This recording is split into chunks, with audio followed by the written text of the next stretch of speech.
तो हम first law की बात करेंगे, पहले नियम की बात करेंगे। पहला नियम कहता है किसी संधि पर, किसी पॉइंट पर, किसी जोड़ पर मिलने वाले सभी धाराओं का कुल बीजगणितीय योग algebraic sum of total current at any point is equal to 0।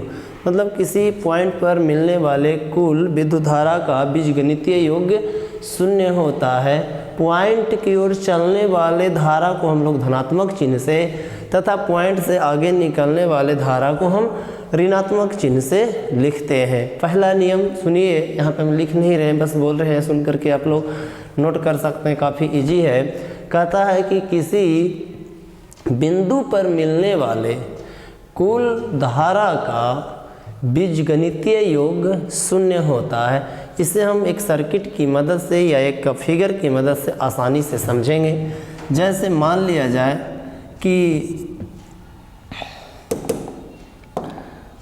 जाए कि एक कोई वायर ए हुआ, इस पॉइंट को हमने ओ दे दिया, दूसरा ये हुआ, तीसरा ये हुआ, चौथा ये निकलने वाला है, पांचवा ये निकलने वाला है। नाम दे दीजिए ए, बी, सी, डी और ए। इसमें जाने वाले धारा को I1 मान लिए, इसमें वाले को I2, इसमें I3, इसमें I4 और इसमें आने वाले धारा को हमने I5 मान लिया। ये नियम कहता है किसी बिंदु पर मिलने वाले कुल धारा का बीजगणितीय योग 0 होता। ठीक है, कुल धारा का total sum of electric current sigma से हम सम को जोड़ को बताते हैं इज इक्वल 0 होगा। आपके पास जब ऐसा है तो समझिए कि हमारे पास जितने हैं सभी को जोड़ेंगे, I2, I3, I4 और I5 सभी का सम 0 होगा।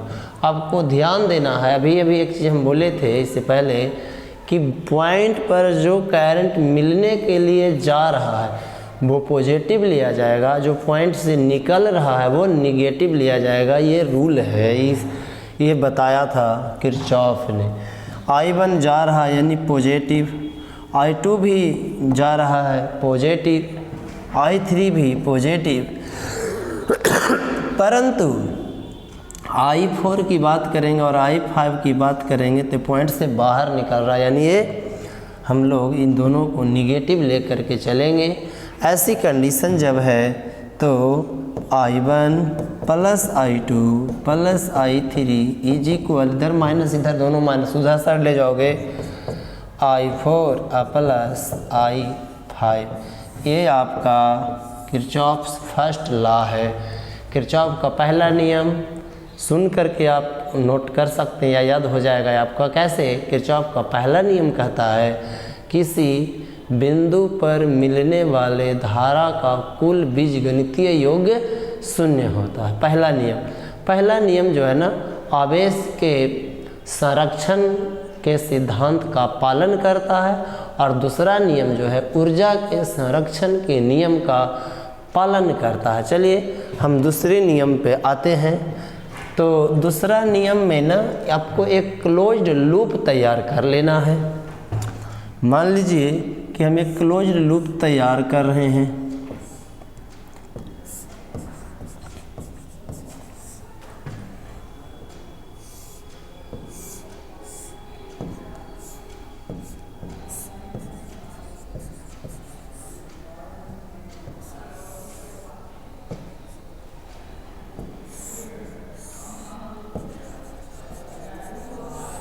आपका एक क्लोज्ड लूप तैयार हो गया। इसे आप लूप को 1 कर दीजिए, इसे लूप 2 कर दीजिए, और ये निगेटिव साइन, ये पॉजिटिव, ये निगेटिव, ये पॉजिटिव। इसका विद्युत वाहक बल इलेक्ट्रोमोटिव फोर्स E1 मान लेते हैं। इसका इलेक्ट्रोमोटिव फोर्स हम E2 मान लेते हैं।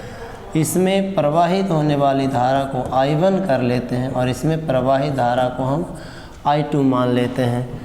तो ये निगेटिव से पॉजिटिव टर्मिनल की ओर, बैटरी में याद होगा निगेटिव से पॉजिटिव टर्मिनल की ओर, ऐसे ये दोनों नीचे आएगा। इसमें आने वाला धारा I2 है, इसमें आने वाला धारा I1 है। टोटल धारा जो टोटल करंट होगा वो क्या होगा, I1 प्लस I2 होगा। इस रेसिस्टेंस को हम R1 मान लेते हैं, इसे हम R2 मान लेते हैं, इसे हम R3 मान लेते हैं। ये नियम कहता है किसी बंद लूप में, क्लोज्ड लूप में बहने वाले धारा तथा प्रतिरोध के गुणनफल का सम, धारा और प्रतिरोध के गुणनफल का योग उसके विद्युत वाहक बल के योग के बराबर होता है।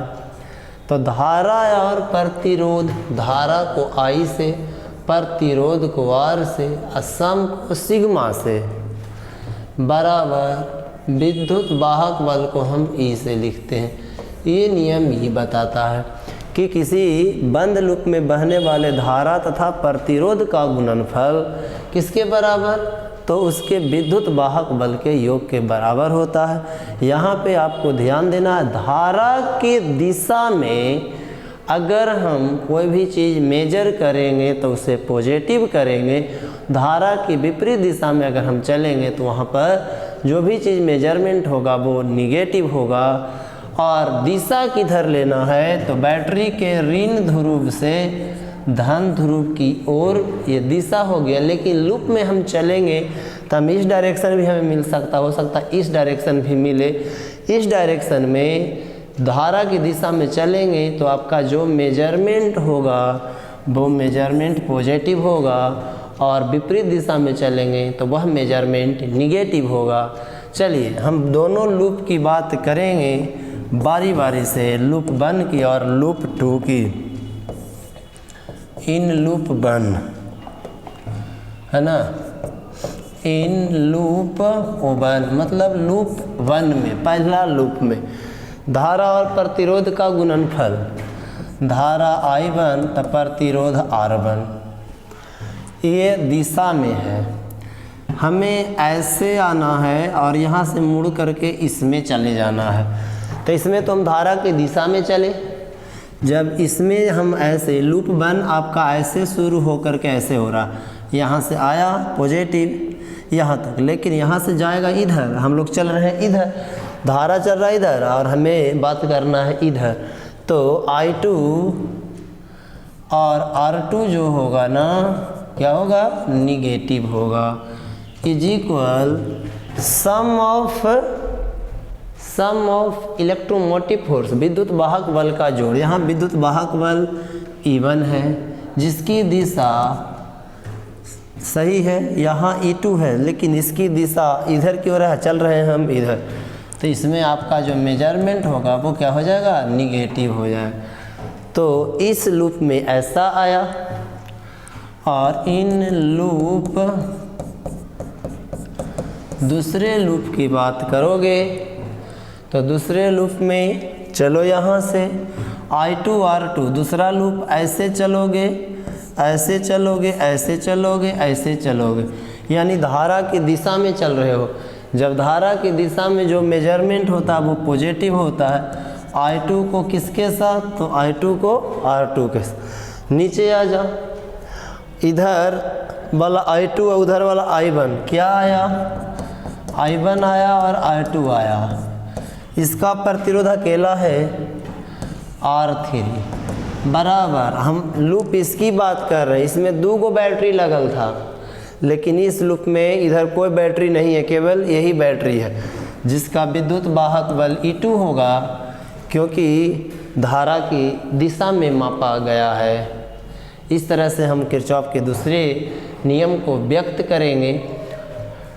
अब दोनों नियम से हम कुछ और प्राप्त कर सकते हैं। जैसे देखिए यहाँ पे इक्वेशन 1 इसे मान लीजिए और इसे इक्वेशन 2 मान लीजिए। ज़रूरत पड़ने पर कुछ चीज़ें ज्ञात हो और कुछ अज्ञात हो तो हम जोड़ करके घटा करके हम अज्ञात चीज़ों को ज्ञात कर सकते हैं।